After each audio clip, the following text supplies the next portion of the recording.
Luc chapitre 23, nous lirons à partir du verset 44 et ce jusqu'au verset 47. Je fais la lecture dans ma Bible et vous suivez dans la vôtre. Merci pour le temps qu'on met devant mes yeux pour que je respecte le temps qui m'est imparti ce matin. Luc 23, 44 à 47. Il était déjà environ la 6e heure et il y eut des ténèbres sur toute la terre jusqu'à la 9e heure.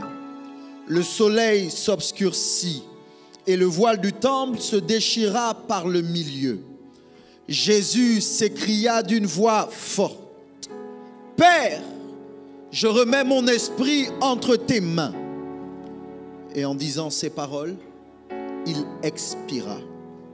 Le centenier, voyant ce qui était arrivé, glorifia Dieu et dit: certainement, cet homme était juste.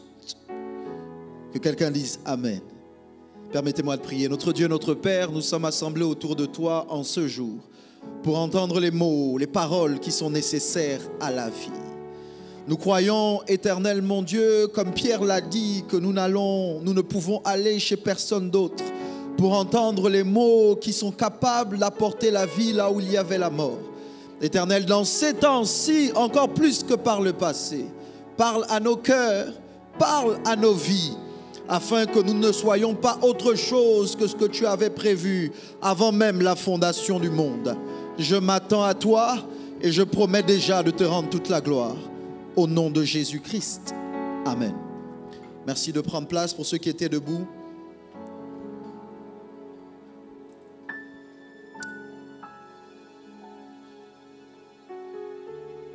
C'est toujours avec beaucoup de révérence, de respect, donc de sérieux, que je réponds à l'appel que Dieu m'a lancé. À chaque fois qu'il m'est donné l'opportunité de me faire l'écho de la voix de Dieu. Voyez-vous, cette voix, je l'entends régulièrement aux côtés de mon père spirituel, notre évêque, et de plus en plus dans mon esprit. Cela fait un moment maintenant que j'entends cette voix avec plus de pression et d'inconfort, parce qu'elle me pousse à m'élargir continuellement de l'intérieur.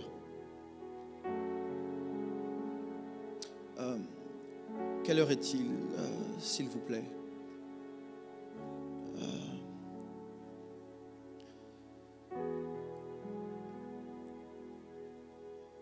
Voyez-vous, nous posons régulièrement cette question aux gens qui nous entourent.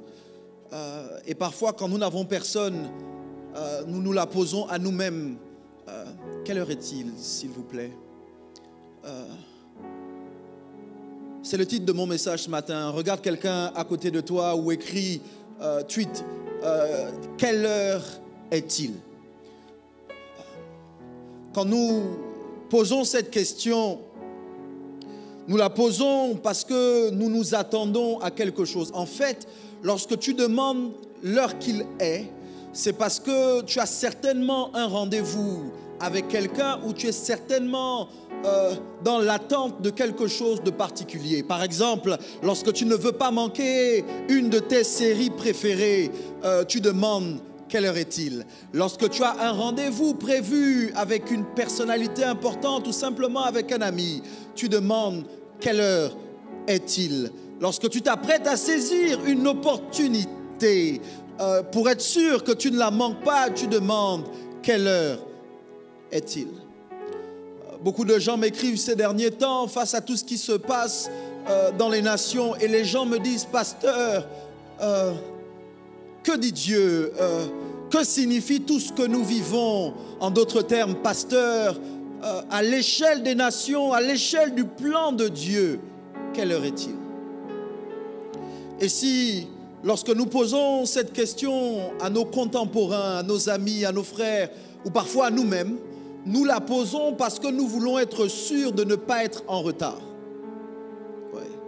Parfois, lorsque tu as un rendez-vous avec quelqu'un et puis que l'heure s'approche, parfois, sans pour autant lui dire qu'il ou elle est en retard, tu lui demandes: attends, tu as quelle heure? Comme pour dire, on avait rendez-vous à une heure précise, pourquoi est-ce que tu es en retard? J'aimerais ce matin commencer mes propos avec vous en vous faisant remarquer que si nous devons souvent rappeler aux frères, aux sœurs, aux parents, aux amis, aux gens qui nous entourent, l'heure du rendez-vous que nous nous sommes fixés avec eux, j'aimerais vous dire que Dieu n'est jamais en retard. Parfois, beaucoup d'entre nous, parce que nous avons le sentiment que Dieu tarde dans l'accomplissement de ses promesses, nous voulons rappeler à Dieu l'heure. Nous avons le sentiment que Dieu ne fait pas ce qu'il doit faire au temps où il doit le faire, parce que nous avons l'impression que nous sommes là et que Dieu n'est pas là. Et nous avons cette pensée humaine. Certainement, c'est parce que Dieu est en retard que je vis telle ou telle situation. C'est exactement ce que Marthe et Marie ont dit à Jésus. Si tu avais été là, Lazare ne serait pas mort. Maintenant tu viens, c'est vrai tu viens, mais il est déjà mort et ça fait 4 jours qu'il sent déjà. Je le redis donc ce matin à vous tous qui me suivez, à vous tous qui êtes connectés maintenant ou qui serez connectés plus tard. Écrivez-le, tweetez-le. Dieu n'est jamais en retard. Regarde quelqu'un à côté de toi, si tu suis ce culte en famille, encourage-le et dis-lui, Dieu n'est jamais en retard. En ce qui concerne ton mariage, Dieu n'est pas en retard. En ce qui concerne cet enfant, Dieu n'est pas en retard. En ce qui concerne ton travail, Dieu n'est pas en retard. En ce qui concerne les nations du monde, Dieu n'est pas en retard. Dieu n'est jamais en retard. Aucune situation ne le surprend. Aucun événement ne le prend de court. En fait, je vais le dire haut et fort, rien n'emmène Dieu à considérer un plan B. Même lorsque nous avons l'impression que Dieu a changé la vie, en fait, il n'en est rien. Son plan final a toujours été son plan initial. Dieu n'a pas besoin de plan B parce que Dieu n'est jamais en retard. My God. Les Saintes Écritures le disent, je pense que c'est Nombre, le chapitre 23, le verset 19. Dieu n'est point un homme pour mentir, ni fils d'un homme pour se repentir. Ce qu'il a dit, ne le fera-t-il pas? Ce qu'il a déclaré, ne l'exécutera-t-il pas? En fait, je veux dire à quelqu'un qui m'écoute ce matin, je veux te rappeler que Dieu n'est pas un homme. Ainsi, Dieu ne peut pas être contrôlé, Dieu ne peut pas être influencé, ou Dieu ne peut pas être poussé à faire ce qu'il ne veut pas faire. J'attends que ça descende. Ça veut dire qu'en réalité, Dieu n'est pas manipulable. On ne peut pas emmener Dieu à faire quelque chose qu'il n'avait pas prévu faire. Et si donc Dieu a prévu faire quelque chose, my God, I heard you, il n'y a rien que tu puisses faire qui va l'emmener à changer d'avis. En réalité, quand Dieu a décidé de faire quelque chose, il va le faire. My God. La deuxième vérité que j'aimerais vous donner alors qu'on parle du temps, alors qu'on parle de l'heure qu'il est, c'est que Dieu est toujours en avance. Oui. Si Dieu n'est jamais en retard, Dieu est toujours en avance. Comment? Parce que rappelez-vous que Dieu est omniscient. Ça veut dire que Dieu a tout savoir. Dieu connaît toutes choses. Dieu connaît la fin d'une chose dès son commencement. Ça veut dire que Dieu a déjà accès à ce que nous appelons aujourd'hui le futur, que nous allons appeler à l'instant T le présent, et qu'un peu plus tard nous allons appeler le passé. Je vais redire ça. Ce que tu appelles le futur aujourd'hui, en réalité, et que tu vas appeler à l'instant T le présent, et beaucoup plus tard le passé, Dieu le connaît déjà. Nous devons donc considérer assez régulièrement que c'est de notre futur que Dieu nous parle. Qu'est-ce que tu dis, révérend? Je suis en train de te dire que comme Dieu est hors du temps, Dieu ne te parle pas à partir de ton présent. Même quand tu entends la voix de Dieu aujourd'hui, Dieu ne te parle pas à partir d'aujourd'hui. Dieu te parle à partir de l'éternité. Ça veut dire que depuis l'éternité, Dieu te dit une chose et cette chose peut être pour toi le futur. Je crois donc que c'est de ce futur qu'il parle lorsqu'il fait cette déclaration par la bouche de son prophète. Ésaïe 9, versets 1 à 2. Permettez-moi de lire. Dans d'autres versions, c'est le verset 23 du chapitre 8. Dans ma version, c'est le chapitre 9, le verset 1er. Voici ce que la Bible déclare. Mais les ténèbres ne régneront pas toujours sur la terre, où il y a maintenant des angoisses.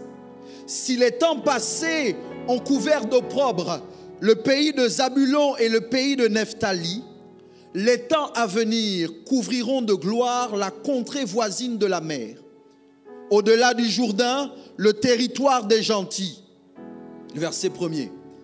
Le verset 2 dans ma Bible. Le peuple qui marchait dans les ténèbres voit une grande lumière. Sur ceux qui habitaient le pays de l'ombre de la mort, une lumière resplendit. Écoutez, je sais que cette lecture peut vous fatiguer, mais écoutez bien. Ésaïe prophétise plusieurs siècles avant la venue de Jésus. Et il annonce que dans le pays de Nephtali et de Zabulon, une lumière va resplendir. C'est la même parole prophétique que Matthieu reprend en son temps. Lorsque dans Matthieu 4, le verset 12, il dit: Jésus, ayant appris que Jean avait été livré, se retira de la Galilée ou dans la Galilée.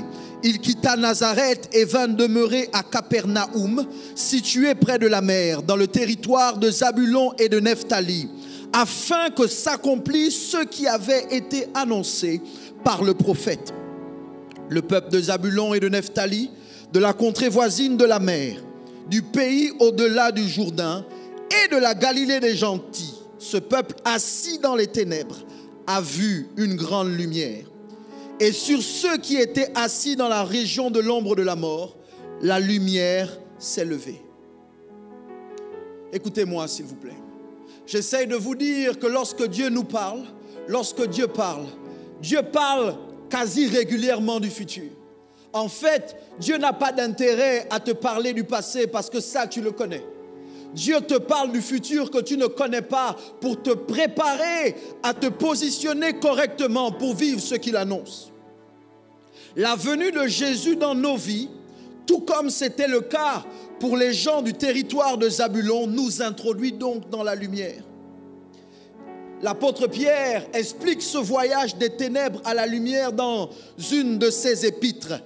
Il dit que nous sommes un sacerdoce royal, une nation sainte, un peuple acquis, afin que nous annoncions les vertus de celui qui nous a appelés des ténèbres à la lumière. Je le redis ce matin pour être sûr que vous ne vous perdez pas. J'ai dit, Dieu est toujours en avance. Tu as le sentiment que tu es en avance, ce n'est pas vrai. Dieu est toujours en avance. La dernière chose que je veux dire, et qui me ramène à l'instant présent. D'ailleurs, quand vous demandez à quelqu'un quelle heure est-il, vous lui demandez l'heure actuelle. Mais une autre façon de parler de ça, c'est de demander quel jour on est, quel mois on est, quelle année on est. On a besoin de se situer dans le temps présent. Et c'est ce que je veux dire à quelqu'un ce matin. J'ai dit, Dieu n'est jamais en retard, Dieu est toujours à l'heure. Dieu est toujours en avance. Et la dernière chose, c'est que Dieu est toujours à l'heure. Je reprends, Dieu n'est jamais en retard, Dieu est toujours en avance et Dieu est toujours à l'heure. Ça veut dire qu'en réalité, au moment où Dieu intervient, c'est le bon moment.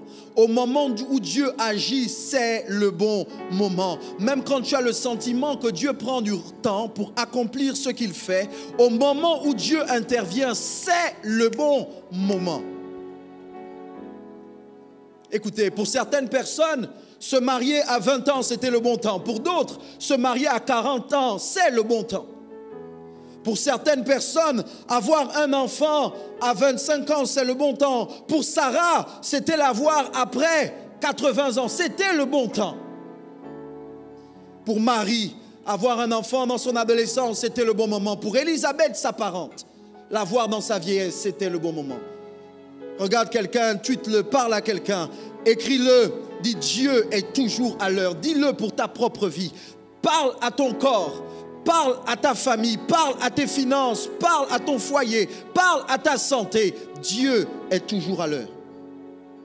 Et je veux le dire ce matin alors que nous célébrons Pâques? Quelle heure est-il?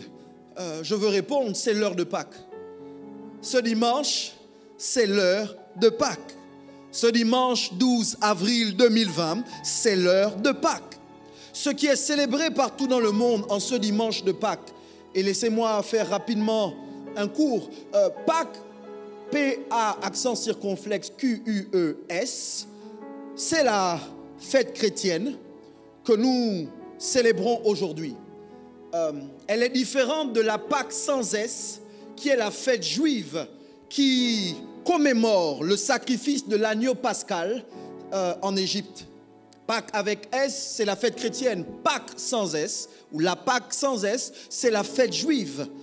La Pâques avec S ou Pâques avec S, c'est la résurrection. Nous célébrons la résurrection de notre Seigneur et Sauveur Jésus-Christ après le vendredi noir.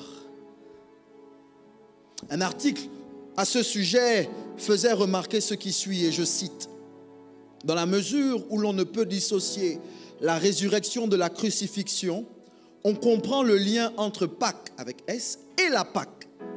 Alors que Pâques évoque la mort sacrificielle, alors que la Pâque évoque la mort sacrificielle de Jésus, Pâques signale la victoire du Sauveur sur la mort. Aujourd'hui, ce que nous célébrons, c'est la victoire de Jésus sur la mort. Par sa mort, donc vendredi dernier, et sa résurrection ce dimanche, nous avons la vie. Et nous sommes bénéficiaires de sa vie. Je veux que vous compreniez, et que Dieu m'aide, je veux que vous compreniez que si Christ n'est pas ressuscité, pourquoi je parle de la résurrection aujourd'hui? Parce que c'est la Pâque. Pourquoi est-ce qu'on célèbre Pâques? Parce que si Christ n'est pas ressuscité, de tous les hommes, nous sommes les plus malheureux. Parce que ça veut dire que nous ne croyons qu'en la résurrection ici et qu'il n'y a pas de résurrection des morts. En réalité, si Christ est ressuscité des morts, il est les prémices de ceux qui sont morts. En d'autres termes, Christ ressuscité garantit que nous allons ressusciter aussi. Christ ressuscité garantit que la mort n'est pas la finalité. Christ ressuscité garantit qu'après la mort, il y a la vie. Christ ressuscité garantit que rien ne nous séparera de l'amour de Dieu, pas même la mort. Je comprends pourquoi l'apôtre Paul peut faire cette déclaration. Il dit: Christ sera glorifié dans mon corps avec une pleine assurance. Philippiens 1, je suis au verset 21. Soit par ma vie, soit par ma mort. Il dit: car Christ est ma vie et la mort m'est un gain.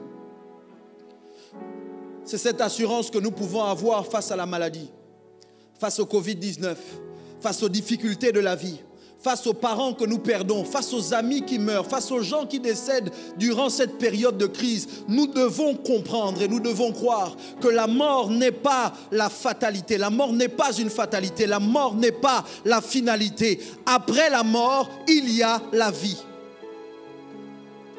Si aujourd'hui, nous sommes rassemblés ce dimanche 12 pour célébrer la résurrection de Christ, je veux dire à quelqu'un sous le son de ma voix que nous vivrons au-delà de cette vie. Nous vivrons dans cette vie et au-delà. Écoute, à toi qui m'écoutes ce matin, toi qui m'entends ce matin, ta foi, ton assurance, ta paix ne doivent pas être basées seulement sur cette vie-ci. Tu dois croire en Christ de telle sorte que même après la vie, tu crois en la vie.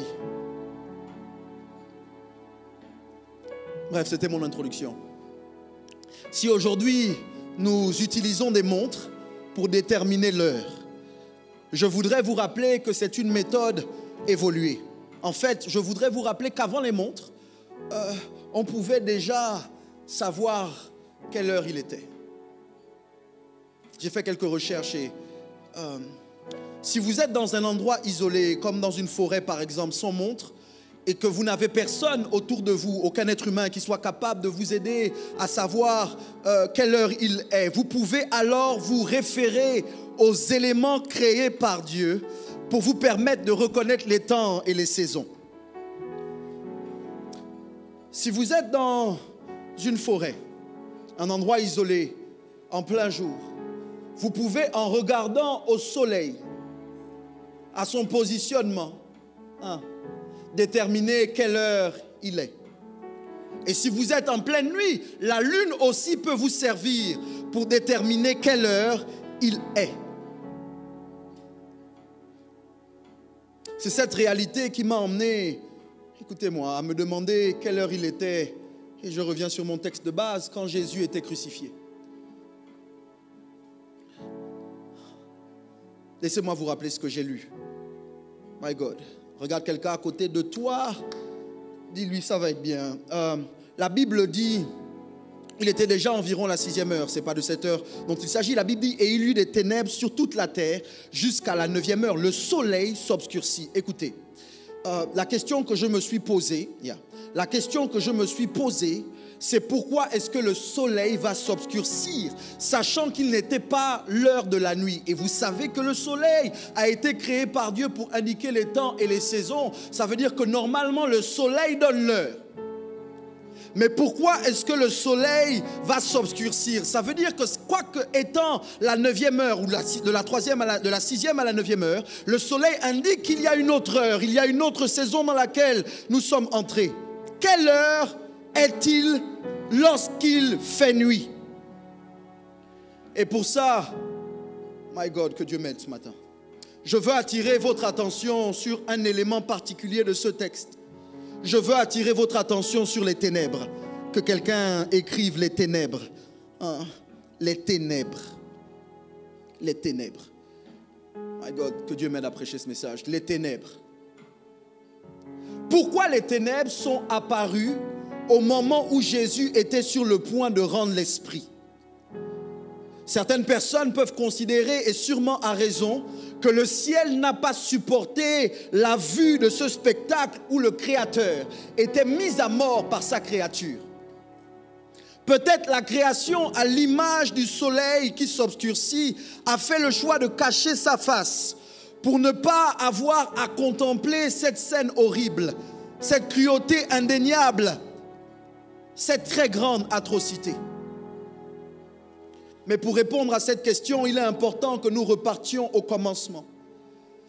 Écoutez, lorsque Jésus veut emmener les pharisiens à comprendre que le divorce ou le mariage ne dépend pas de Moïse mais de Dieu, il leur dit au commencement, il n'en était pas ainsi. Ça veut dire que lorsque vous voulez vraiment savoir pourquoi Dieu a fait quelque chose, vous devez repartir au commencement. Il y a une loi qu'on appelle la loi de la première mention. Je n'ai pas le temps de vous en parler rapidement, mais je veux vous dire ceci. La loi de la première mention, c'est le principe dans l'interprétation de l'Écriture qui stipule que la première mention ou l'occurrence d'un sujet dans l'Écriture établit un modèle immuable. Ça veut dire que lorsque Dieu mentionne quelque chose pour la première fois, cette chose va être comme ça dans le reste des Écritures. Que quelqu'un dise Amen. Je suggère donc que nous repartions à la première fois où il est fait mention des ténèbres dans les Saintes Écritures. Repartons au commencement. Genèse, chapitre 1er. Voici ce que la Bible dit. Au commencement, Dieu créa les cieux et la terre. La terre était informe et vide. Il y avait des ténèbres à la surface de l'abîme et l'Esprit de Dieu se mouvait au-dessus des eaux. Je sais que vous êtes habitués à voir au commencement Dieu, mais et si on voyait au commencement les ténèbres? Parce que, écoutez, au commencement, les ténèbres existaient à la surface de l'abîme. Pour ceux qui ne le savent pas, un abîme, c'est un trou, c'est un fossé.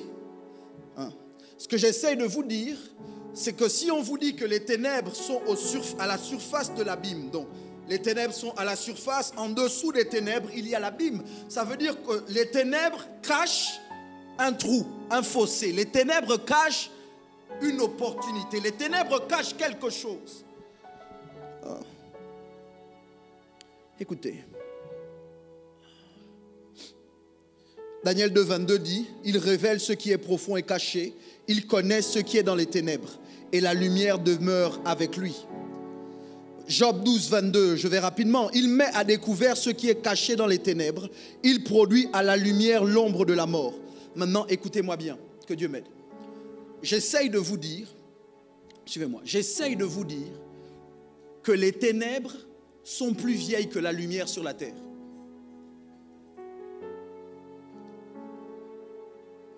Avant que la lumière existe sur la terre, les ténèbres étaient. Ça veut dire qu'en réalité, Dieu ne commence pas ce qu'il fait par la lumière. Dieu commence ce qu'il fait par les ténèbres. Au commencement, il y avait les ténèbres. Les ténèbres viennent donc toujours avant la lumière. Écoutez-moi, ça veut dire que les ténèbres sont une opportunité, un temps propice pour créer, un temps propice créé par Dieu pour la manifestation de la lumière. Pense à ce qui se passe en ce moment dans le monde.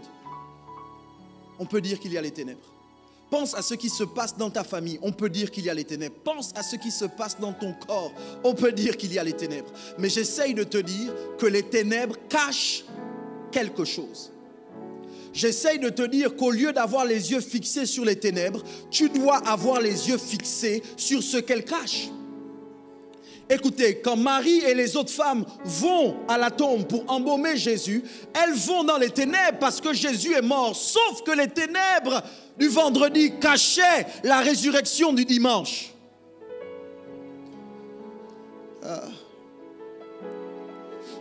Écoutez, mais si les ténèbres, je sais que je vous fais réfléchir, mais c'est important de vous faire réfléchir un dimanche de Pâques, mais si les ténèbres sont sur la terre, et j'insiste, sur la terre plus vieille que la lumière, les ténèbres ne sont pas plus vieilles que Dieu. Et je vais vous déranger un peu. J'ai découvert que c'est Dieu qui crée les ténèbres. Je vais lire Ésaïe 45, 7. Je forme la lumière et je crée les ténèbres. Je donne la prospérité et je crée l'adversité. Moi, l'Éternel, je fais toutes ces choses. Je vais redire. Je forme la lumière et je crée les ténèbres. Je donne la prospérité et je crée l'adversité. Moi, l'Éternel, je fais toutes ces choses. Le mot créer ici, c'est le mot bara. C'est le même mot utilisé lorsque la Bible dit « Au commencement, Dieu créa les cieux et la terre ». Ça veut dire que de la même manière que Dieu crée les cieux et la terre, Dieu crée les ténèbres. Je vais dire ça différemment. Je sais que ce n'est pas Dieu qui est l'auteur de la maladie, parce que Dieu ne veut pas qu'on soit malade. Je sais que ce n'est pas Dieu qui est l'auteur des maux par lesquels des gens peuvent passer, parce que ce n'est pas Dieu qui veut qu'on soit souffrant. Mais ce que j'essaye de dire, c'est que cette période sombre, en réalité, ne peut pas arriver si Dieu ne l'a pas permise. Et que lorsque quelque chose arrive, la Bible dit au jour du bonheur sois heureux, au jour du malheur, il faut réfléchir. J'aimerais que nous réfléchissions ensemble pendant quelques minutes. Écoutez, si Dieu est à l'origine des ténèbres, ça veut dire que lui-même n'a aucun problème avec les ténèbres. Ça veut dire que les ténèbres n'empêchent pas à Dieu d'être Dieu. Voici ce que le psalmiste dit, c'est David qui parle. David dit, où irai-je, psaume 139, le verset 7 à 12. Où irai-je loin de ton esprit? Et où fuirai-je loin de ta face? Si je monte aux cieux, tu y es. Si je me couche au séjour des morts, t'y voilà. Si je prends les ailes de l'aurore et que j'aille habiter à l'extrémité de la mer, là aussi ta main me conduira et ta droite me saisira. Si je dis, au moins les ténèbres me couvriront, la nuit devient lumière autour de moi. Même les ténèbres ne sont pas obscures pour toi. La nuit brille comme le jour et les ténèbres comme la lumière. David dit, Dieu, il n'y a aucun endroit où je peux me cacher parce que même dans les ténèbres, là tu es. Non seulement tu y es, mais tu vois clair. Laissez-moi vous rappeler ceci. Dieu est lumière. My God. Dieu est lumière. Ça veut dire que Dieu n'est pas ténèbres. Je ne suis pas en train de vous dire que Dieu est le diable ou que Dieu crée la mort ou que Dieu crée la maladie. Ce n'est pas ce que je dis. Je dis Dieu crée les ténèbres, mais Dieu est lumière. Si Dieu n'est pas ténèbres et qu'il n'y a point en lui de ténèbres, pourquoi est-ce qu'il crée les ténèbres?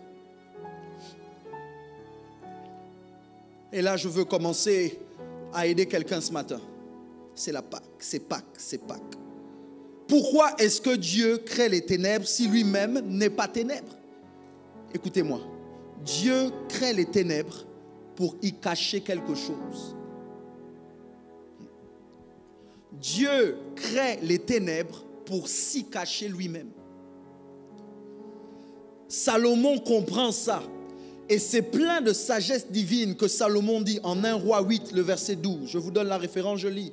Alors Salomon dit, l'Éternel veut habiter dans l'obscurité.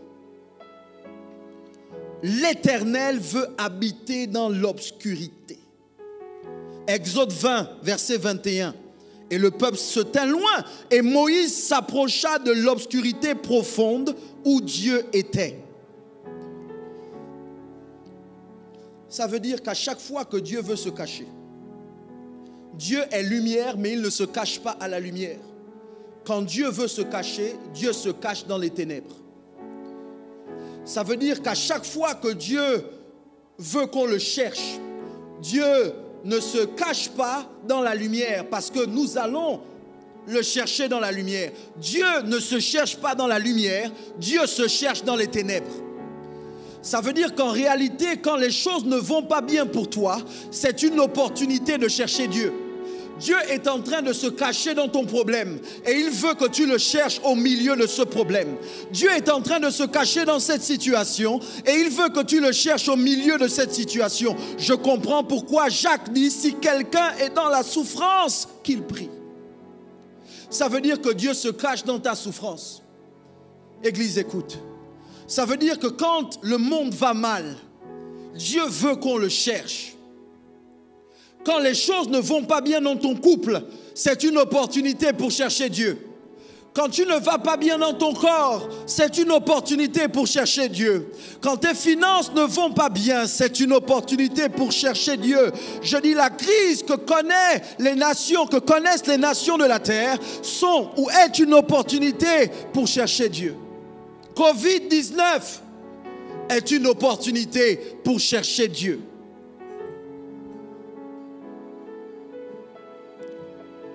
Si les ténèbres ne nous affectent pas, il me reste quelques minutes, si les ténèbres ne nous affectent pas, non, si les ténèbres n'affectent pas Dieu, les ténèbres nous affectent nous en tant qu'êtres humains. Et c'est ça qui, de mon point de vue, est le plus difficile. J'essaye de vous dire que beaucoup d'entre vous, vous êtes en difficulté parce que vous n'êtes pas comme Dieu. Je vais m'inclure. Nous sommes en difficulté quand les choses vont mal parce que nous ne sommes pas comme Dieu. En réalité, quand nous sommes dans les ténèbres, en réalité, nous perdons de vue la lumière. Quand nous sommes dans les ténèbres, nous perdons l'espoir. Quand nous sommes dans les ténèbres, nous perdons la paix. Quand nous sommes dans les ténèbres, nous perdons la joie. Qui dans son bon sens peut se mettre à éclater lorsqu'on lui annonce la perte d'un être cher? Qui dans son bon sens peut se mettre à espérer lorsqu'on lui dit qu'on va rentrer en confinement, comme on nous le dit en ce moment, partout dans les nations du monde? La plupart des gens sont dans des situations difficiles parce que lorsqu'on parle ténèbres, lorsqu'ils voient les ténèbres, ils perdent de vue la lumière. Les ténèbres affectent les peuples. Je n'ai pas le temps d'y revenir parce que je ne veux pas lire le texte, mais Ésaïe 9 et Matthieu 4 parlent de la même prophétie. Vous lirez chez vous, parlent de la même prophétie. Ésaïe dit, ce peuple qui marchait dans les ténèbres a vu une grande lumière. Matthieu reprend la même prophétie et il dit, ce peuple assis dans les ténèbres voit une grande lumière. Ça veut dire qu'en réalité, le peuple qui marchait s'est assis. Pourquoi? À cause des ténèbres. Avez-vous remarqué combien de fois lorsque vous traversez une situation difficile, au début, et je connais le psaume 23, quand je marche dans la vallée de l'ombre de la mort. Mais mon ami, quand la vallée de l'ombre de la mort dure, à un moment tu perds la force de marcher. Quand la situation perdure, même si tu avais l'espoir, à un moment, la situation commence à atteindre ta volonté à marcher. Quand ça fait seulement 1 mois que tu es dans cette situation, ça va. Mais quand ça fait 2 ans, quand ça fait 5 ans, écoutez, là on nous parle du confinement. Au Gabon, on y est entré il y a quelques heures. Mais partout dans le monde, les gens ils sont entrés depuis un bon moment maintenant. Il y en a, ça fait 1 mois. 1 mois. Et nous ne savons pas quand ça va s'arrêter. Et si le confinement durait des mois? Imaginez-vous bloqué dans votre maison pendant 6 mois. Le premier mois, ça va, il y a Netflix. Le premier mois, ça va, il y a des vivres. Le premier mois, ça va. Mais après 2 mois, après 3 mois, je parle beaucoup avec, je vais dire les humains, je parle beaucoup avec des humains et je me rends compte qu'en réalité, être dans la même situation pendant un long moment peut vous faire perdre la tête. Toi qui m'écoutes en ce moment, est-ce que tu es conscient que cette situation a réussi à atteindre ton moral? Ta capacité à croire en Dieu et à lui faire confiance. Vous savez, quand vous êtes malade dans votre corps depuis quelques semaines, c'est pas comme lorsque vous êtes malade depuis des années. J'essaye de vous dire ce matin, écoutez-moi, j'essaye de vous dire ce matin que les ténèbres nous affectent indubitablement. Les ténèbres nous affectent inexorablement. Même si les ténèbres sont nécessaires, s'il vous plaît, écoutez-moi. Il y a quand même des choses que Dieu a choisi de ne pas faire dans l'obscurité. J'ai besoin que vous m'entendiez, j'ai besoin que tu me suives, j'ai besoin que tu m'écoutes. Même si les ténèbres sont nécessaires, il y a quand même des choses que Dieu a choisi de ne pas faire dans l'obscurité. C'est toujours le livre de Genèse qui dit ceci. Genèse 1, le verset 3. Dieu dit que la lumière soit, et la lumière fut. Dieu va mettre la lumière. Dieu va allumer l'interrupteur. Dieu considère que les ténèbres, quoique nécessaires, ont une date de limite, ont une date de péremption. Les ténèbres doivent s'arrêter quelque part. Qu'est-ce que tu dis, révérend? Laisse-moi prophétiser sur la vie de quelqu'un ce matin. J'essaye de dire à quelqu'un sous le son de ma voix que quelle que soit la durée de la nuit, le jour va se lever. Tu n'as pas bien dit amen. J'ai dit quelle que soit la durée de la nuit dans ta vie, le jour va se lever. Je ne sais pas à qui je parle, mais je parle à quelqu'un. Quelle que soit la durée des ténèbres, la lumière va apparaître. Je sais de quoi je parle. Même si en ce moment, nous n'avons pas de visibilité sur la fin du confinement. Ainsi parle Dieu à mon esprit. La lumière viendra. Covid passera.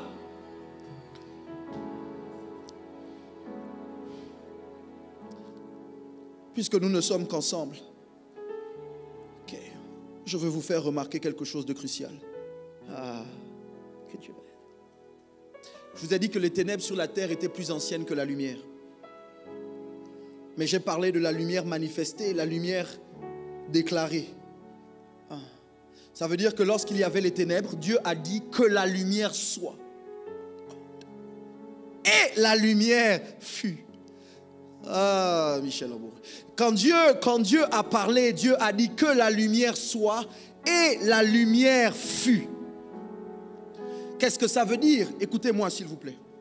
Ça veut dire que même si les ténèbres sont plus vieilles que la lumière sur la terre, la lumière est plus vieille que l'homme. Je vais vous redire ça. Même si les ténèbres sont plus vieilles que la lumière sur la terre, la lumière est plus vieille que l'homme. Qu'est-ce que tu dis, révérend? Ça veut dire qu'avant que l'homme n'arrive, il y avait les ténèbres, mais il y avait la lumière. Ça veut dire que la lumière que Dieu donne est plus vieille que toi. Donc quand toi tu viens et que tu es face à un problème, Dieu a déjà parlé, Dieu a déjà libéré la lumière. Quel que soit le problème que tu rencontres, la solution existe déjà. My God, que quelqu'un dise Amen. J'aime pas comment ton voisin me regarde. Donc regarde quelqu'un d'autre, que quelqu'un dise Amen.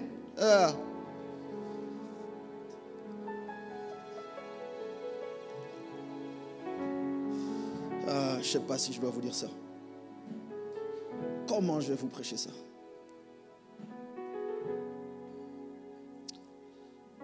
Ok. Suivez-moi. Vous voyez le problème que nous sommes en train de traverser en ce moment?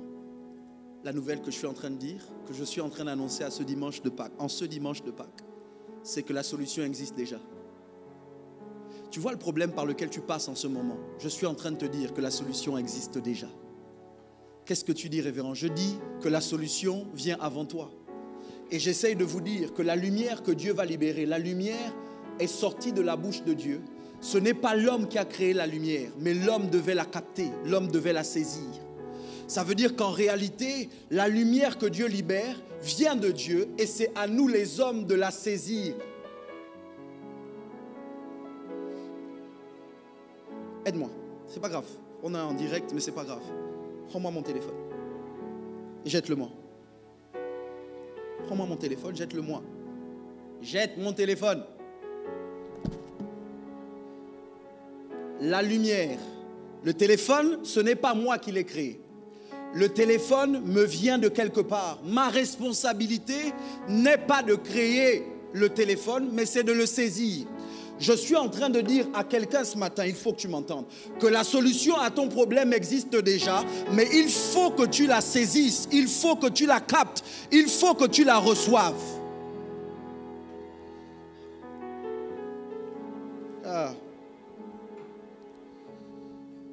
Oh God. Glorieux.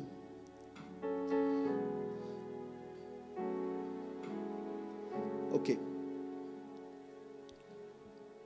Si la lumière existe déjà, et je suis sur le point d'atterrir, je vais conclure dans quelques secondes. Si la lumière existe déjà, suivez-moi, si la lumière existe déjà, ça veut dire qu'en réalité, la lumière se reçoit comme un eureka et comme une révélation.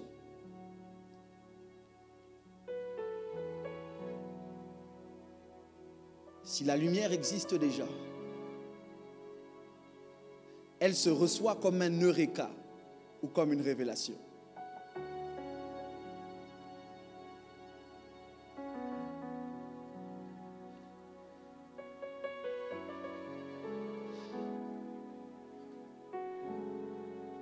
Tu vas monter.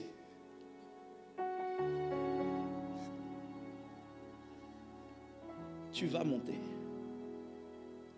Je suis en train de te dire que tu vas devoir aller à un autre niveau que le niveau où tu te trouves. Le problème ne se trouve pas au même niveau que la solution. Si tu veux la solution, tu vas devoir monter. J'ai beaucoup de choses que j'ai écrites en ce dimanche de Pâques et qui bouillonnent dans mon esprit. Change. Quelqu'un dit pasteur? D'accord. La lumière est plus vieille que moi. La lumière, la solution à mon problème existe déjà. Mais pasteur, où est la lumière?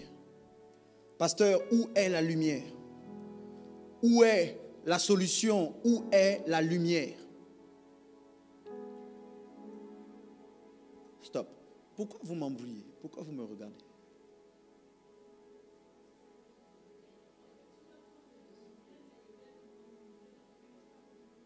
Pourquoi? Et sauf que vous n'avez pas déterminé avant. Uriel est là depuis. Il joue depuis 1 heure.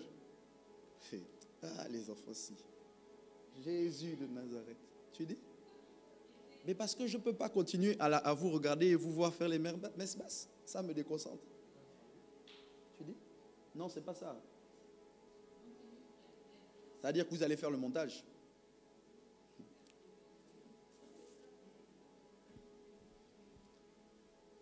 Ah, Dieu, les femmes.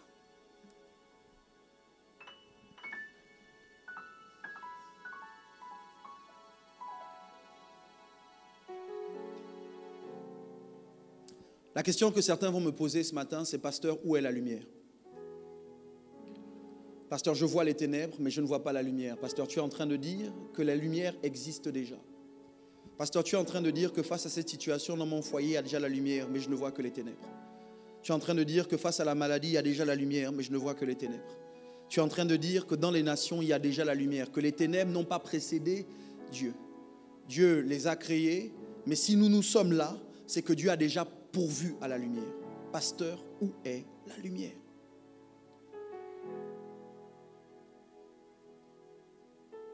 Pour vous répondre, j'aimerais vous dire que la lumière se trouve dans le discours de Dieu. La lumière ne se trouve pas dans le discours des hommes. Écoutez-moi s'il vous plaît. La lumière ne se trouve pas dans ce que les hommes disent. La lumière se trouve dans ce que Dieu dit.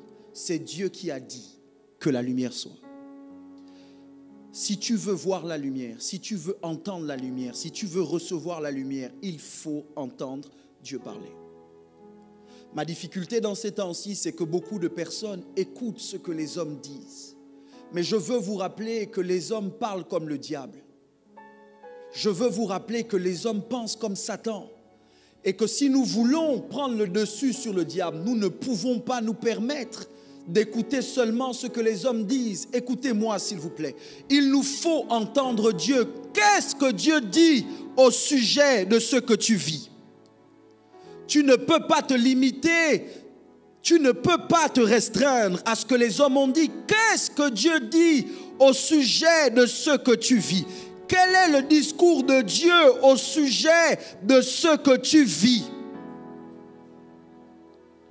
Dieu dit que la lumière soit, et la lumière fut. Je redis, la lumière se trouve dans le discours de Dieu. C'est pour ça que nous devons prêter attention à ce que Dieu dit, pas ce que les hommes disent. Tu ne peux pas passer plus de temps sur les réseaux sociaux que dans la parole de Dieu et t'attendre à voir la lumière. Tu ne peux pas écouter ceux qui font la propagande des ténèbres et t'attendre à voir la lumière. Tu dois prêter ou placer ton oreille à côté de la bouche de Dieu pour entendre ce que Dieu dit et voir la lumière. Que la lumière soit. Et la lumière fut. J'ai envie de dire ce matin à vous tous qui êtes connectés, à vous tous qui me regardez, à tous ceux qui me suivront après, nous devons nous mettre à dire à Dieu: parle! Et ma vie va changer. Parle! Et cette situation ne sera plus la même. Parle! Et les nations s'aligneront. Parle! Et la maladie disparaîtra. Parle! Dis seulement un mot et mon serviteur sera guéri. Dis seulement un mot et ma nation sera guérie. Dis seulement un mot et cette situation sera changée. Parle. Mais pour rester dans le contexte du texte, pour rester en accord avec les Écritures, j'aimerais vous faire remarquer ceci. Que lorsque les hommes viennent à la surface de la terre, Dieu a déjà parlé. Ça veut dire qu'en réalité, nous ne pouvons pas nous être là et penser que Dieu n'est pas là. Le choc dans ce que je vous dis, c'est qu'en réalité, Dieu se cache dans les ténèbres. Ça veut dire qu'un peuple, tant qu'il n'a pas la lumière, peut rester dans les ténèbres en étant avec Dieu. Qu'est-ce que tu dis, pasteur? J'essaye de te dire que Dieu n'est pas dérangé par les ténèbres. Et que si ça ne tient qu'à Dieu, on restera dans les ténèbres. Il faut la lumière. Il faut que Dieu parle, il faut la lumière, mais Dieu a déjà parlé. D'accord, pasteur, Dieu a parlé. Pasteur, ok, il y a la lumière, mais pasteur, je ne la vois toujours pas. Où est la lumière? Laissez-moi maintenant vous ramener dans le livre de Jean. Vous connaissez les Écritures. Jean 1. 1, au commencement, était la parole. La parole était avec Dieu, la parole était Dieu. Tout ce qui a été fait par elle. Rien de ce qui a été fait n'a été fait sans elle. En elle était la vie et la vie était la lumière des hommes. Ça veut dire que lorsque Dieu parle, la lumière est dans son discours. Mais plus loin, la Bible dit, et la parole a été faite chair. Écoutez-moi, quand vous dites, mais pasteur, où est la lumière? La lumière se cache dans les ténèbres comme Dieu. Mais où est la lumière? La lumière se cache dans la parole qu'un homme a reçue. Où est la lumière? La lumière se cache dans un homme. Ça veut dire qu'en réalité, nous sommes dans les ténèbres, mais nous avons avec nous quelqu'un qui a en lui la lumière.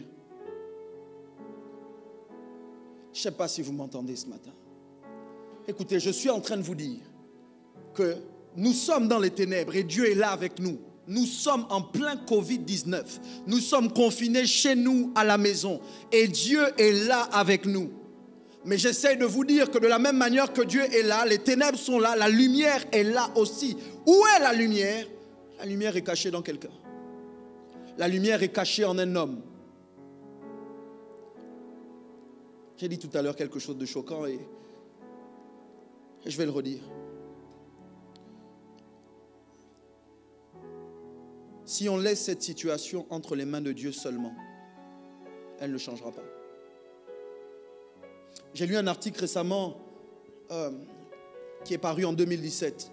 Le président de Chine, qui est le président actuel, Xi Jinping, a dit à une de ses provinces dans son pays, composée de plusieurs habitants pauvres mais chrétiens, il leur a dit ceci. Il leur a dit, changez, échangez, enlevez toutes les photos, tous les portraits de Christ dans vos maisons et mettez ma photo à sa place. Et il dit, parce que ce n'est pas Christ qui va vous délivrer de la pauvreté, c'est moi. C'est le président chinois qui parle. Et vous savez, quand bien même son discours est un discours communiste et athée,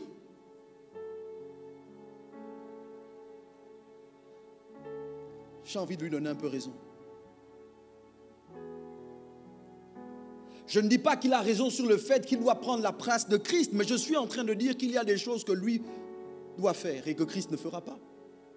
Qu'est-ce que tu dis, révérend? Je suis en train de dire qu'il a certainement un peu raison, que si ça reste juste entre les mains de Dieu, Dieu n'est pas dérangé par les ténèbres. Il faut qu'un homme fasse quelque chose. Job, je lis le livre de Job et je vais m'arrêter bientôt. Le livre de Job dit ceci. L'homme fait cesser les ténèbres. Job 28, 3. Ce n'est pas Dieu qui fait cesser les ténèbres, c'est l'homme. La crise, donc les ténèbres, ne sont pas une opportunité pour que Dieu se démontre comme nous le pensons.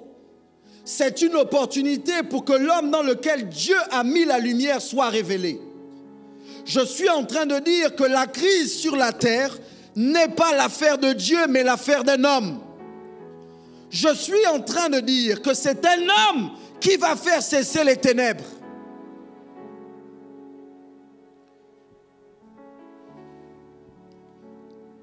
Quelqu'un doit m'entendre ce matin. Il faut qu'un homme se lève. Il faut que quelqu'un se lève pour que les ténèbres s'arrêtent. Pasteur, comment est-ce que les ténèbres vont s'arrêter? Comment? Pasteur, tu dis la lumière est dans un homme. Est-ce que je suis cet homme? Si la lumière est en moi, comment libérer ma lumière? Comment libérer la lumière que je porte?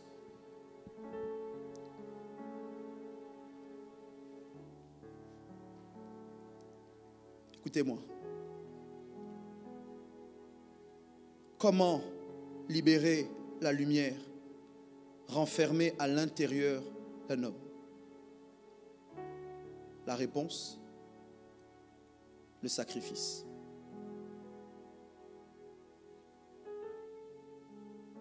Qu'est-ce que tu dis? Je dis le sacrifice est la clé qui donne accès à la lumière contenue dans un homme. Je n'ai pas le temps de lire tous les textes. Mais soit l'homme est celui qui offre le sacrifice, Vous avez l'exemple d'Abraham, vous avez l'exemple de David, et vous avez d'autres hommes de Dieu dans la Bible qui ont bâti des autels pour arrêter les crises, pour arrêter les ténèbres. Soit l'homme est celui qui offre le sacrifice, soit l'homme est lui-même le sacrifice. Et j'aimerais vous faire remarquer que les hommes qui sont rentrés dans l'histoire et qui ont changé l'histoire des nations sont devenus eux-mêmes des sacrifices. On pourrait citer des gens comme Martin Luther King Jr., comme Mahatma Gandhi, comme Mère Teresa. On pourrait citer des gens comme Nelson Mandela. On pourrait citer des gens dans toutes les nations du monde. Il y a des gens qui se sont levés, les gens qui ont marqué l'histoire sont devenus des sacrifices. Je sais que ce que je dis est difficile à entendre, mais j'ai reçu du Seigneur ce que je vous transmets. Écoutez-moi s'il vous plaît. Les ténèbres, l'obscurité, la crise sont une opportunité que Dieu donne à l'homme pour sacrifier.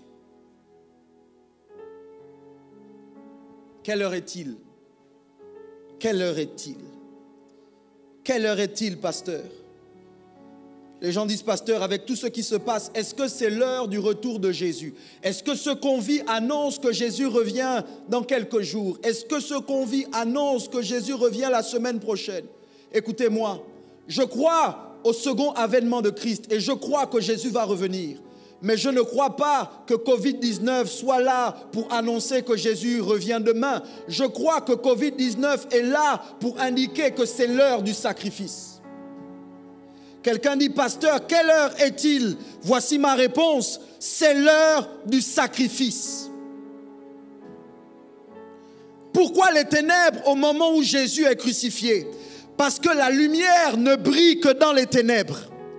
Il n'est donc pas surprenant, my God, I feel him, que ce soldat à côté de la croix ait reçu la révélation de la justice de Jésus. Au moment où Jésus meurt, parce que sacrifié, la lumière qui est en Jésus éclabousse le soldat qui est à la croix et il dit, cet homme était juste. Ça veut dire que cette situation actuelle est là pour que l'Église sacrifie. Je parle prophétiquement et j'annonce aux nations de la terre, j'annonce à l'Église, j'annonce à mon pays que c'est l'heure du sacrifice. Je dis, c'est le moment de bâtir un autel et de sacrifier sur l'autel. Je dis, c'est le moment que quelqu'un accepte de se sacrifier.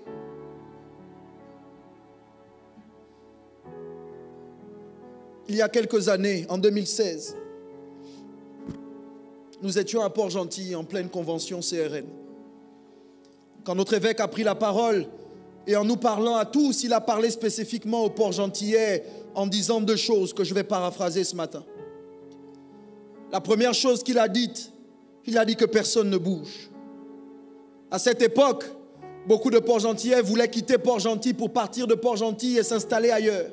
Et prophétiquement, il a annoncé aux Port-Gentillais de ne pas bouger, que personne ne bouge, que personne ne quitte la ville. La deuxième chose qu'il a dite, c'est qu'il faut sacrifier. Il n'y a pas d'autre moyen de sortir de la crise.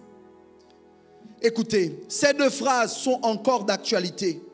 Le monde entier s'est déjà mis d'accord sur la première. Tout le monde aujourd'hui est confiné chez lui. Personne ne bouge. Et cette parole qui venait tout droit du trône de la grâce est encore d'actualité, comme une parole prophétique. Je veux dire à quelqu'un qui me suit en direct ce matin, reste chez toi. Que personne ne bouge. Maintenant, la deuxième chose que je veux dire, et qui est la deuxième partie de cet oracle prophétique, auquel de toutes les façons les gens vont s'accorder tôt ou tard, c'est que pour préparer la sortie de cette crise, on va devoir s'accorder sur le sacrifice. Encore une fois, l'Église a l'opportunité de montrer la voie. Il faut sacrifier. Il faut se sacrifier. Pasteur, qu'est-ce que tu dis? Pasteur, nous sommes en temps de crise. Comment peux-tu parler du sacrifice? Ce dimanche de Pâques, comment peux-tu demander aux gens de sacrifier? Écoutez-moi. Ne vous laissez pas tromper par les pensées humaines. Que personne ne vous fasse croire qu'en réalité, il y a un meilleur moment que celui dans lequel on est pour sacrifier. C'est parce que nous sommes en temps de crise que plus que par le passé, il faut qu'on sacrifie. Voici la direction, voici le chemin. Il faut sacrifier d'abord à Dieu et il faut sacrifier ensuite pour les hommes. Alors que je conclue ce matin, je t'appelle au sacrifice. J'appelle au sacrifice chaque personne qui me suit en direct aujourd'hui ou qui me regardera plus tard. Je nous appelle à être comme Dieu et ses serviteurs éclairés. Je nous appelle à sacrifier. Je suis en train de vous dire que de toutes les façons, on sortira de la crise, mais on n'en sortira pas de la même manière. Et écoutez-moi bien, s'il vous plaît. Lorsque quelqu'un va encore vous poser la question pour vous dire « Mais qu'est-ce que dit Dieu? Quelle heure est-il? Quelle heure est-il à l'échelle des nations? Quelle heure est-il à l'horloge de Dieu ?» J'aimerais que tu lui répondes « C'est l'heure du sacrifice. » Si ça ne te fait pas mal, ce n'est pas un sacrifice. Si ça ne te coûte rien, ce n'est pas un sacrifice. En ce dimanche de Pâques, je veux nous appeler CRN d'abord et ensuite tous ceux qui nous suivent, je veux nous appeler à sacrifier.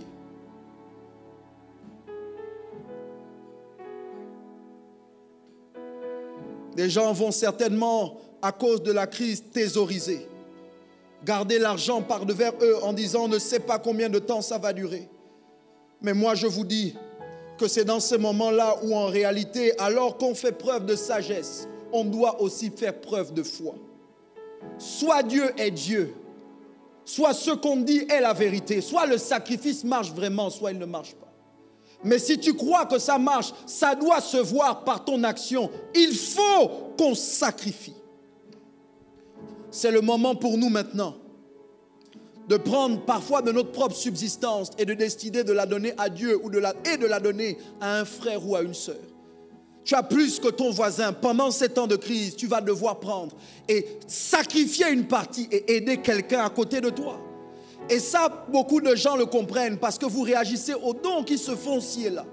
Et quand bien même j'encourage ça et je crois qu'on doit aller dans cette direction, la première personne à qui on doit sacrifier, ce n'est pas l'homme, c'est Dieu.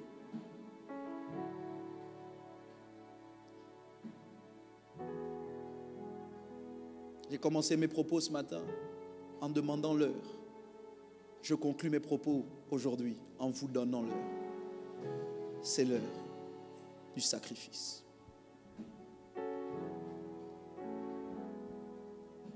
Prenons quelques secondes, courbons nos têtes là où nous sommes.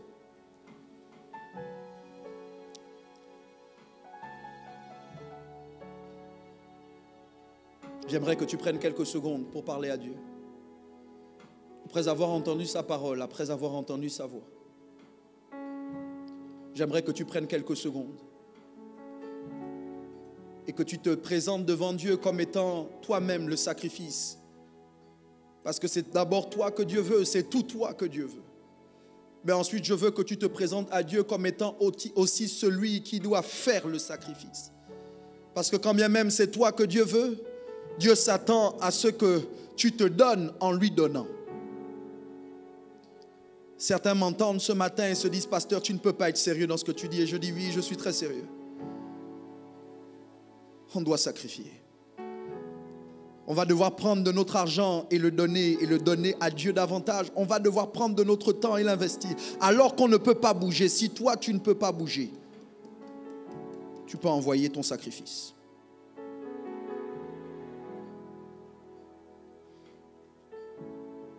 Alors que certains m'entendent ce matin et Dieu parle à vos cœurs,